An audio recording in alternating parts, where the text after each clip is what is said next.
everyone, how you doing today? It's the Real Estate Ladies of North Atlanta, Mary Ellen Vanakins, Susan Jennings. How you doing today, Sue? I'm doing fantastic. How about you, Mary Ellen? I'm doing fantastic. So today we're going to talk about what's not worth selling from your clean out. So I think everybody kind of thinks that their items are worth so much more than they are. Kind of like when people look at their houses too, right? They think they're worth so much more. So today we're going to just talk about some things that we've heard from some experts on what's not, what's good to give away and what's good to sell. All right, Sue, let's take it away. Right.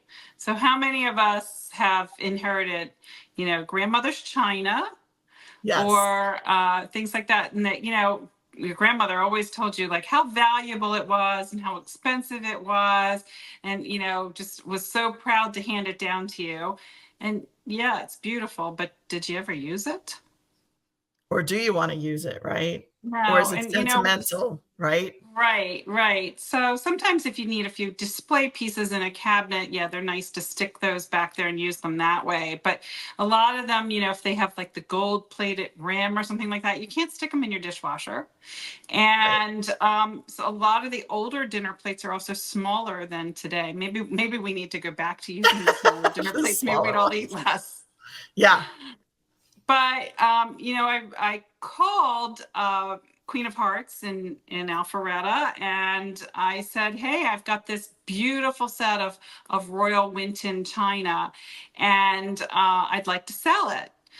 And she's like, oh, we won't take any more of that because people don't collect china and so forth anymore like they used to. It's not like a dowry item like it was years ago when it was like this fantastic thing when you got married to like go on the bridal registry and sign up for this uber expensive, china and like save it for Christmas and so forth. And people do still get out their special china for special events and so forth. But for the most part, I think we've all become much more casual. And I think our guests are more comfortable when we're all more casual and we don't make things so stuffy and stiff like they used to be. So what do you do with that china, Mary Ellen? I don't know. What do you do with that china, Sue? If it's not sentimental, like sometimes, and I made this like if I got something from my grandmother, it would be like, 2 items and then and the rest of it, you kind of get away because otherwise you can have lots of stuff that you don't need. And this is something that, like you said, nobody's buying china anymore. So what do you do with it? So you can donate it, right? Right. You can donate it. Sometimes like there's a china and tea shops in Alpharetta. I'm talking about restaurants that are like tea shops. Sometimes they look for things like that. But really, there's really not a lot of value in some of these things. So you could try to resell it on Facebook Marketplace. You could try to sell it to, there's a place up in North Carolina where you can buy used pieces, things like that, but you'd have to pay the shipping costs to get it up there. So you're really better off if it's going to just sit on the shelf in your house and you're really not going to use it, donate it. Maybe somebody else can actually use it. Yeah, that's definitely one thing. And then one great thing that I've been seeing how generous people are nowadays is I see on Facebook where they say, hey, free items. So like, I've got these items, you just come pick them up at my house. And people like jump at the opportunity for that. Whether it's toys, whether it's china, it's amazing how fast people will jump for that kind of stuff, especially if you say free.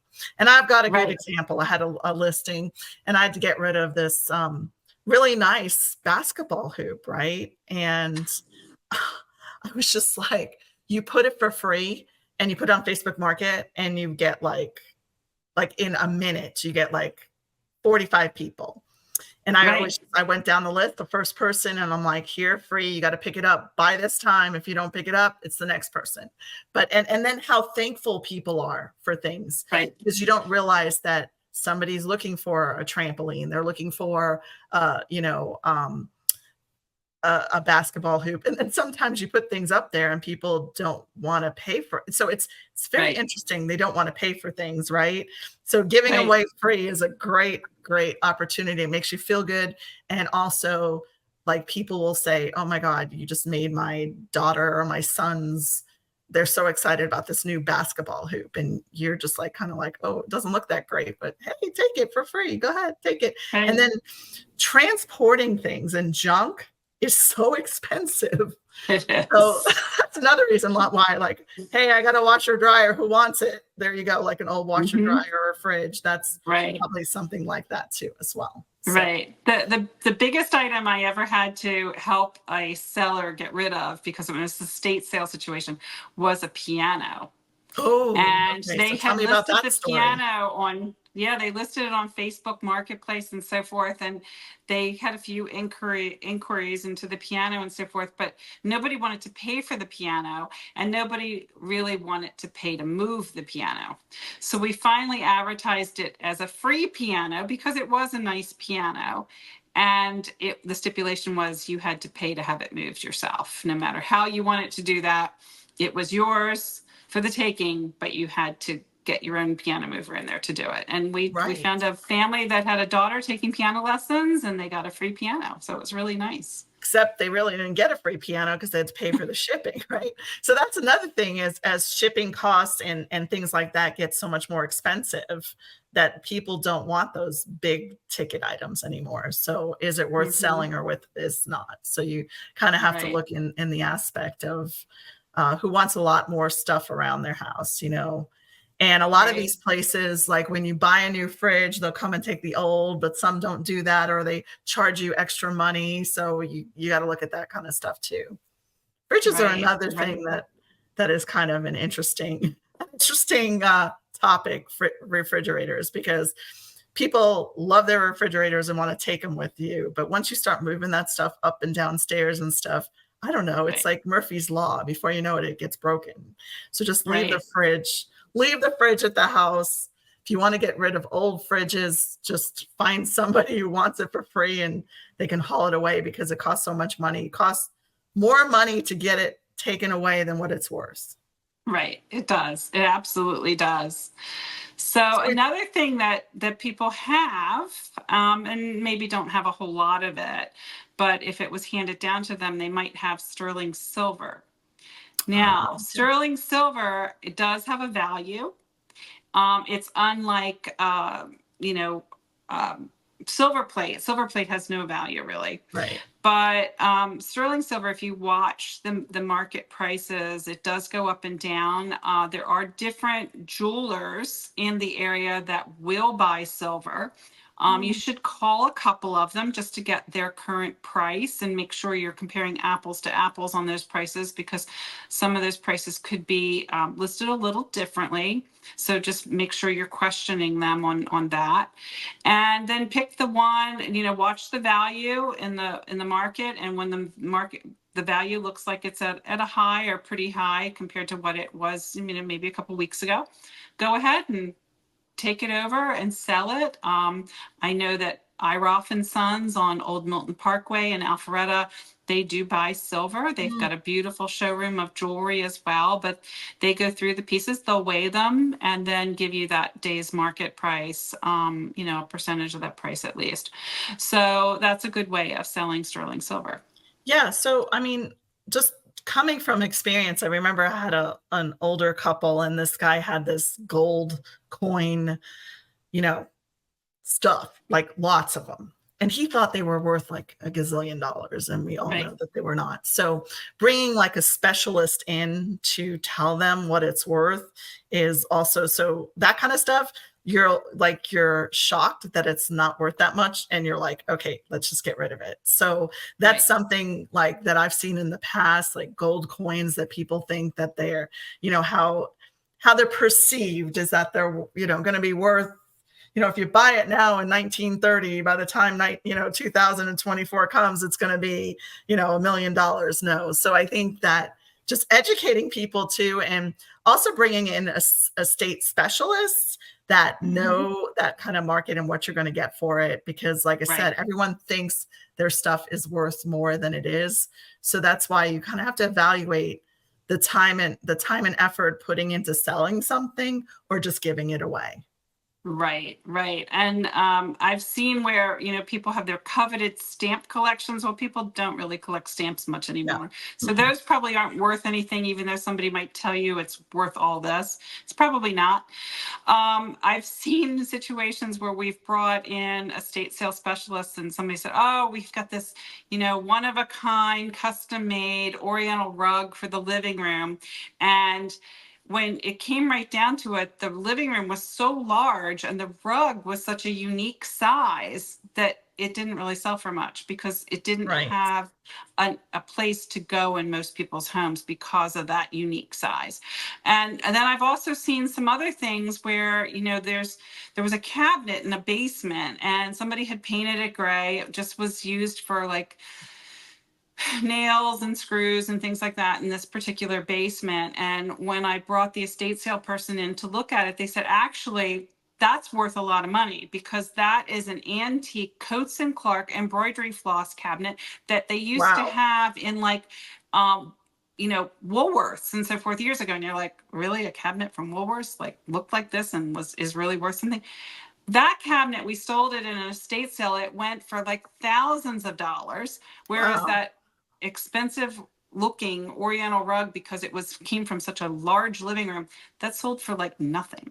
So Yeah, you and I just think that that's never what you have to know. look at. Is Right, that right. sometimes you don't know. And what I would also say is eBay, believe it or not, is still really popular out there. So if you're Mm-hmm. looking for, if you have vintage stuff, and just put it out there. I mean, because Right. there Especially people are vintage online. jewelry.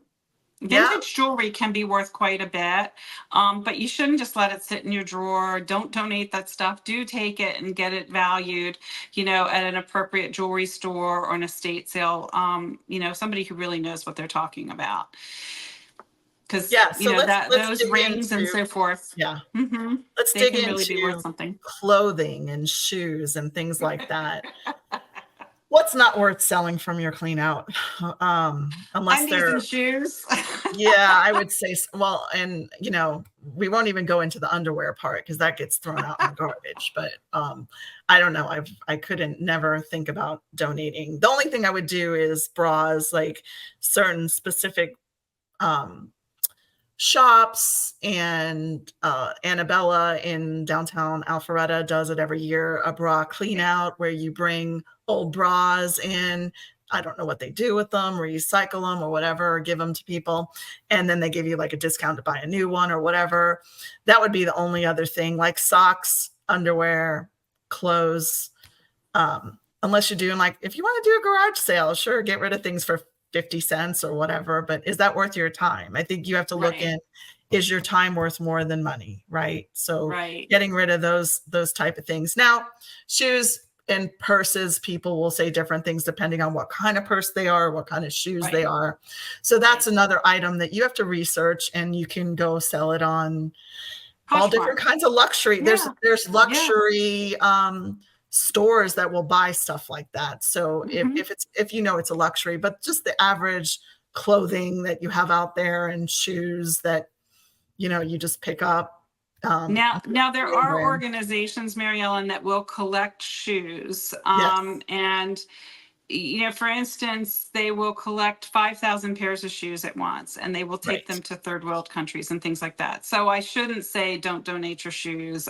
If they're really worn out, be realistic about it. Those Yeah. things need to go in the trash. But if you have something that where you bought a pair of sandals or bought a pair of shoes and you wore them once or twice and they hurt your feet and that's why you never wore them again, donate those because somebody else's foot's a little different shape than yours, a different size than yours, and somebody might really appreciate that. And don't let them sit in your closet. The same thing. If you haven't used it in a year, you're not going to use it. There's what's going Right, to inspire you to use it. So just, right, donate it to someone who needs it, right. but that's just something that we're talking about. What's not worth selling from your clean out.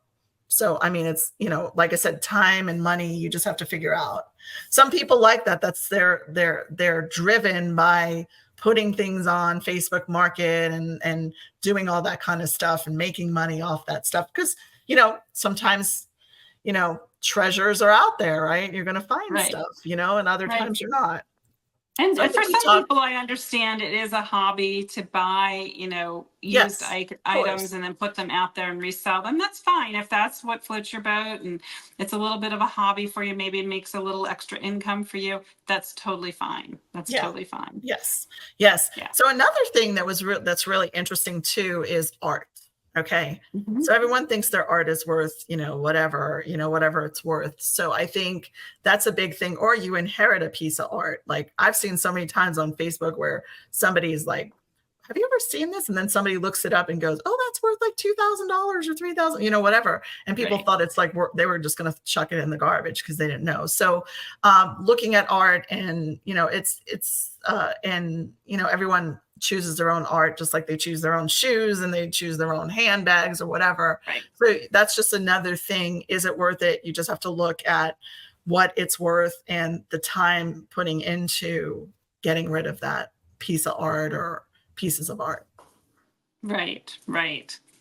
So I think as you look at all of these things, don't rush through the job. I know you want to declutter and so forth, but just be careful about looking at things because just like that example I gave you of that cabinet that I just thought was in the basement was a piece of junk. It really wasn't. It was an actual antique that did have value. So you want to make sure that as you're going through piles of things, you are careful that, somebody, didn't leave something valuable in the pile. Plus, there could be some sentimental things that you do honestly want to keep. And you have every right to keep those things because they have meaning to you.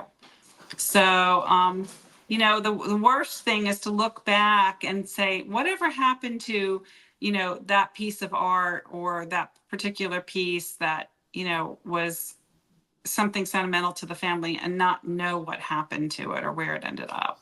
Yeah, and I think, we all go through emotional times when we're dealing with estates or, dealing with family Mhm. members that have passed or friends or whatever, and we want to keep a couple things. So I always limit it. Like I was always told, like, take 3 things that are sentimental from like your grandparents or whatever.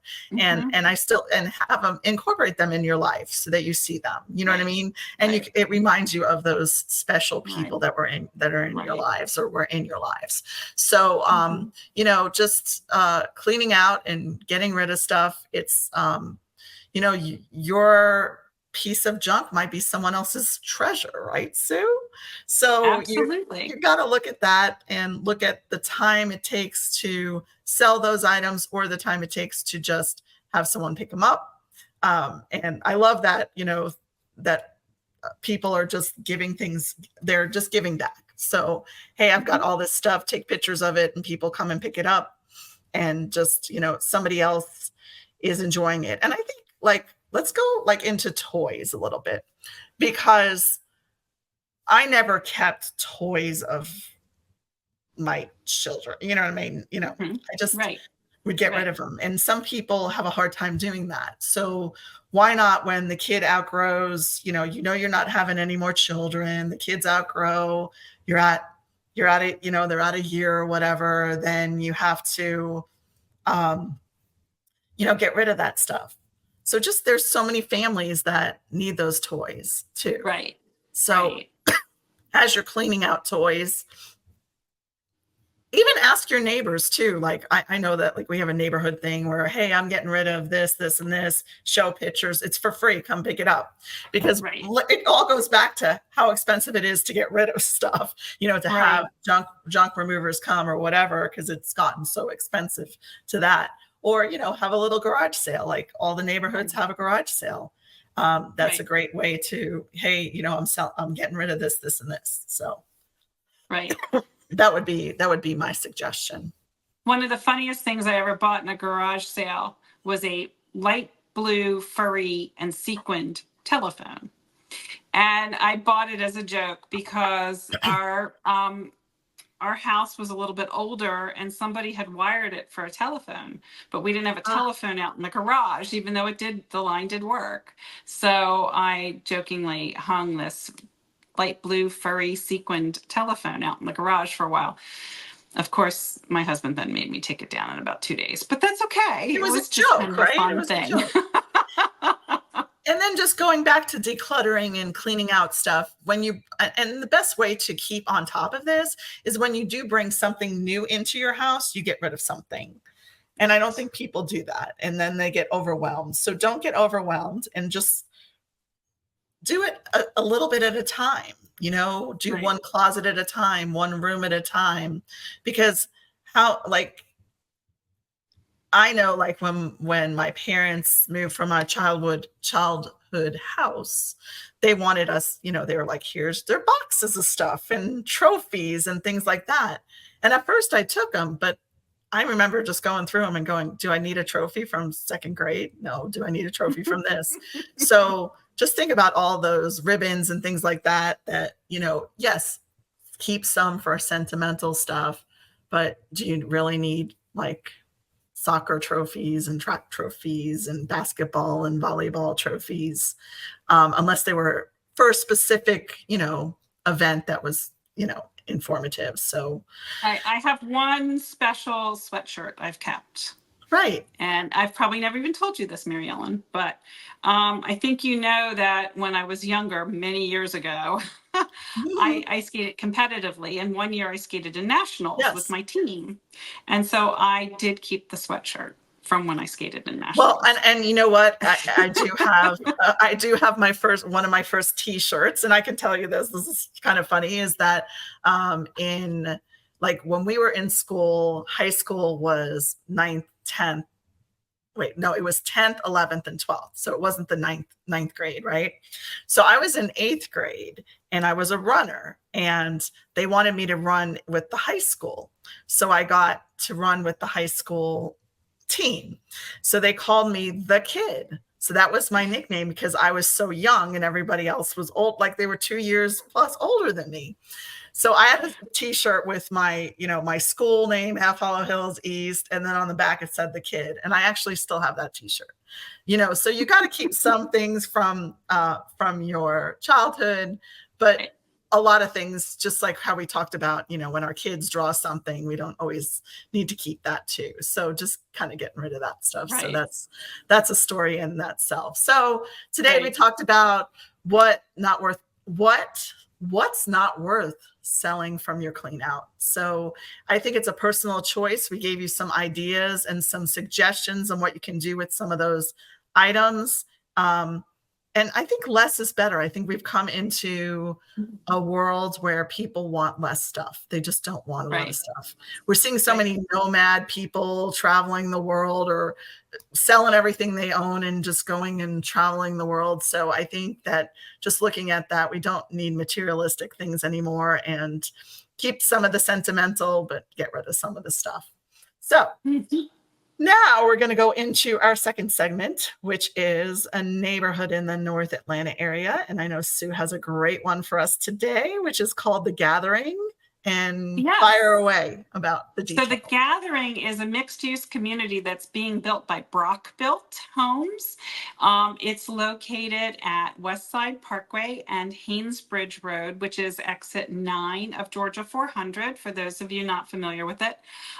This is practically walkable to downtown Alpharetta, and it's got great access to the Alpha Loop as well.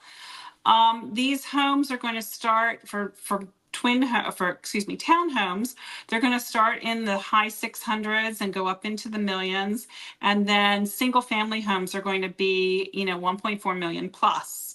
There Nice. won't be that many single homes there, but the Gathering is going to be just an array of, mostly townhomes, some shops, some offices, and single homes, and just some great dining options and so forth.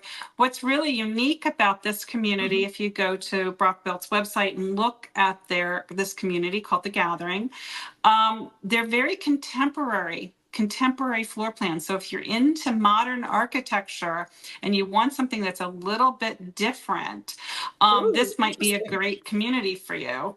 Um, That's really it'll have a. interesting, Sue. That's really Mm-hmm, interesting because mm-hmm, we've heard a lot about how Alpharetta is trying to keep it very traditional, and mm-hmm. they have allowed some contemporary to come into the city of Alpharetta. That's very interesting that you say that, because Yeah, we've so this been is hearing a little mixed. bit more on the outskirts of downtown. So this would sit, like I said, it's on the corner of West Side and Haynesbridge. So Yeah. it's over closer to Georgia 400 and, North Point Parkway area and that sort of thing. So, but it does give you a nice array of options and in floor plans. And, most of them are 3-bedroom in the townhouses, up to 4-bedroom and so forth. But it's a nice suburban setting. It's a safe area, good schools, nice quality of life, and a great lifestyle in general. Yeah, great. That's great information. So if you need any more information, you reach out to us. We're more than happy to give you that information. So our next segment is what we love about North Atlanta.